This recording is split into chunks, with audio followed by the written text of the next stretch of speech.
Maintenant, dans un désert de rochers, il aperçoit trois perles qui se nomment Beni Yizgen, Melika et Gardaïa.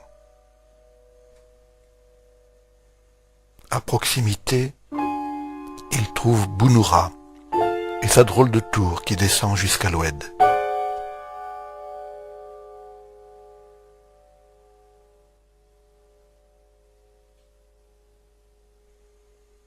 Plus loin, c'est El Atef et sa porte qui rayonne à ce moment du jour.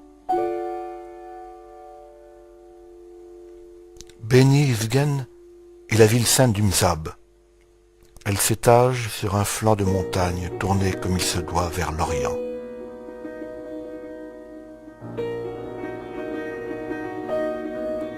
Ces maisons palpitent de couleurs de la multitude de tous ces tons pastels. C'est la ville du silence et du recueillement.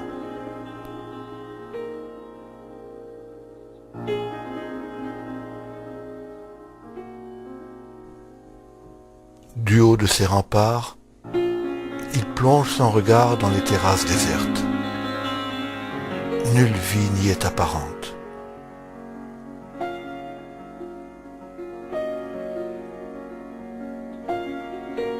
Il a connu certains êtres qui arrivaient à cacher par leurs attitudes, leurs actes, les pensées brûlantes qui les agitaient à l'intérieur.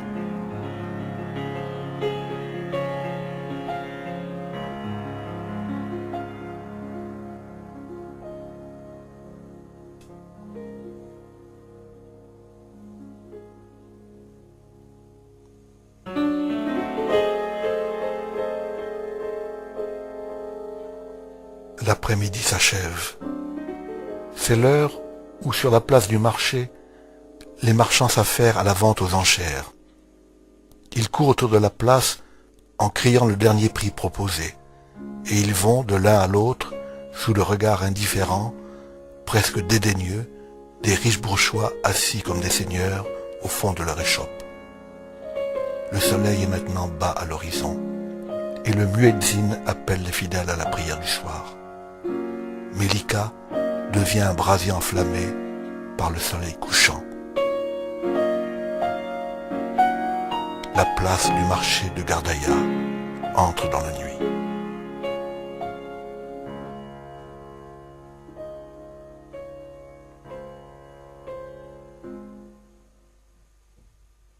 Le matin, la vie du marché retrouve sa grande animation quotidienne. Comme il arrive souvent, c'est au milieu de la foule qu'il prend conscience de sa solitude.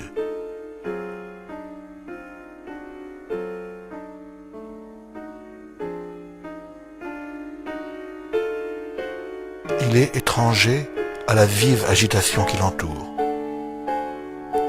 Les paroles qu'il entend ne sont plus que des sons incompréhensibles, des bruits bizarres, des musiques étranges.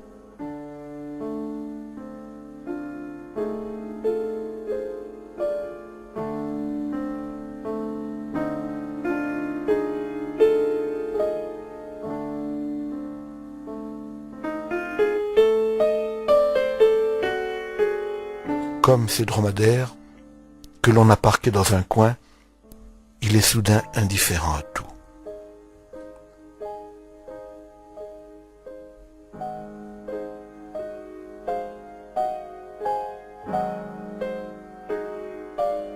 Il les trouve comme lui, égarés dans ce monde présent, avec leur attitude hautaine, leur regard méprisant. Mais ils ont aussi une grande noblesse.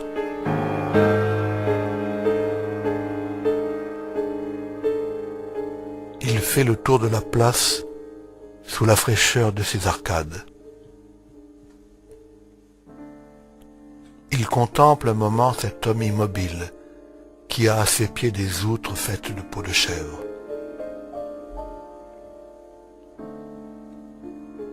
Il continue sa flânerie.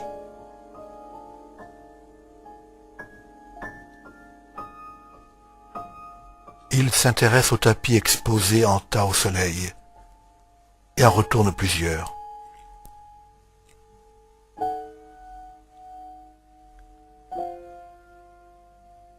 Il sourit à l'enfant qui accompagne ce vieillard, véritable personnage biblique. Sous des tentes de fraîcheur, des fruits de soleil s'entassent dans des corbeilles.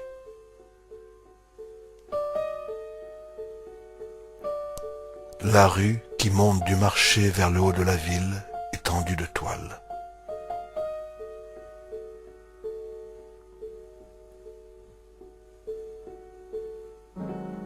Il erre maintenant seul, sous des arches de lumière.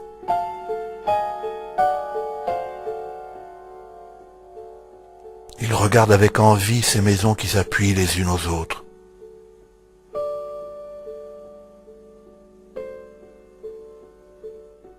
La cour intérieure de la mosquée est un puits de soleil.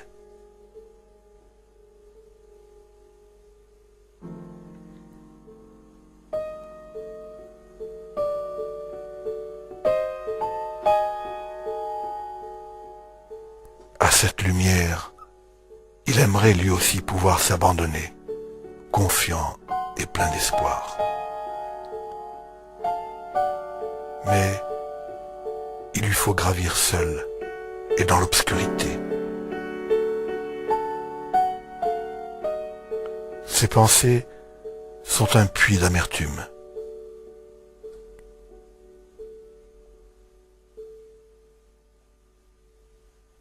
Il vit replié sur lui-même, comme un escargot dans sa coquille, désertant les lieux de rencontre possibles.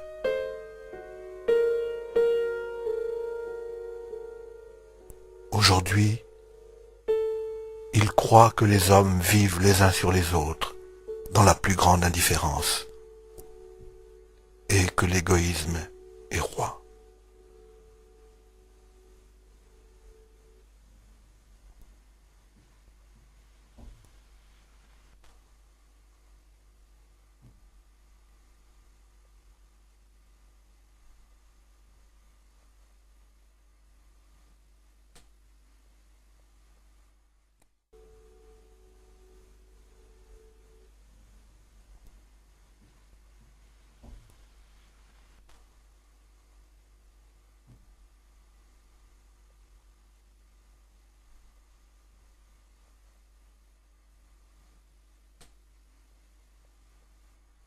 Dans la Palmeraie, Gardaïa a sa ville d'été.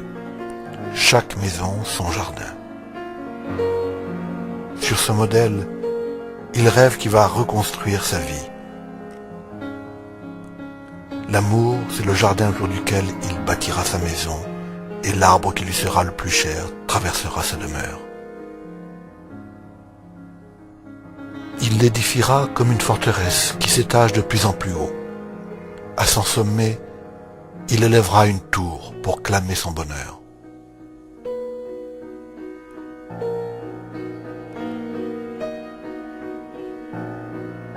Et il puisera au puits de ce bonheur la force de sa vie. Chaque soir, il s'endormira alors ivre de richesse.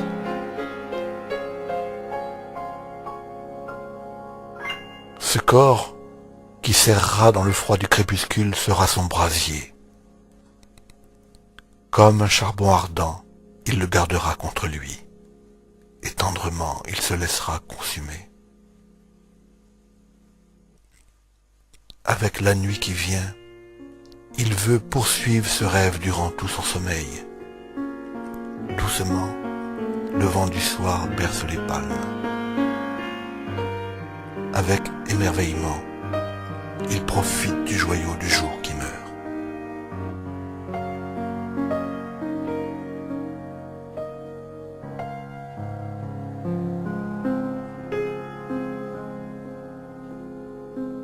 À Ouargla, la nuit a chassé les nuages. La lumière est à nouveau intense.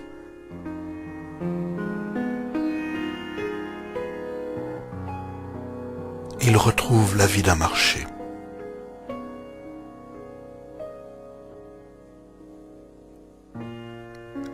Des marchands accroupis qui attendent pour leur modeste vente.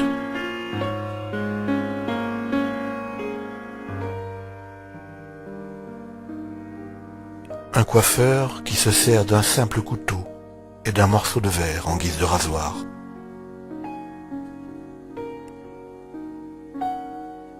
Ce commerçant n'a que 2 petits orangers et quelques bottes d'herbe verte à vendre.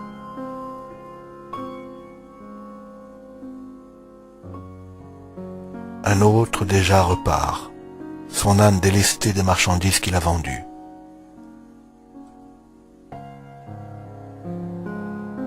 Dans les rues qui conduisent au marché, d'autres arrivent, tirés par leur ombre qui les précède. Il y a aussi les rencontres, les palabres, les conciliabules au coin des rues.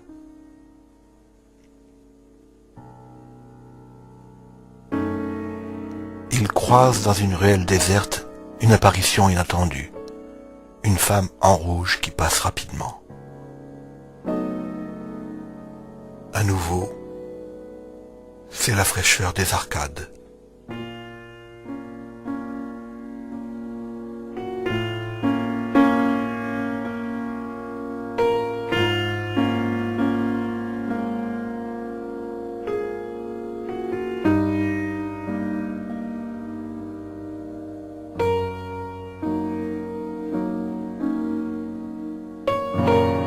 Il découvre ce vieil hôtel délaissé qui a perdu l'éclat de sa jeunesse. Devant le palais de justice aux 3 coupoles blanches, il se demande si un jour il connaîtra vraiment la vérité. Était-ce juste, injuste?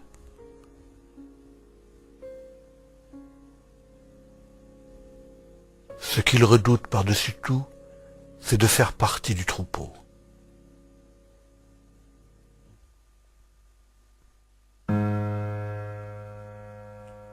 De se laisser mener.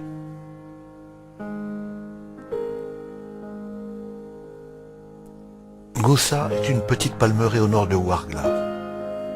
Il la trouve bien pauvre et abandonnée.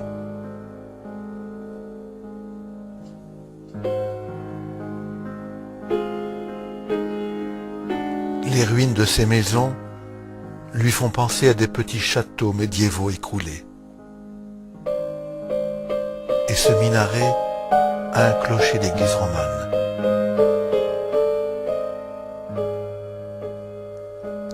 À Tougourt, il passe rapidement. Seule la vieille mosquée le retient un moment.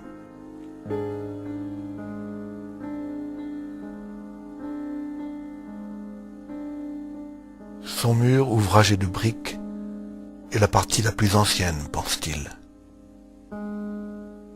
À l'entrée de la ville couverte, où les rues passent sous les maisons, ses yeux s'emplissent de lumière avant de pénétrer dans l'ombre. À l'ouest,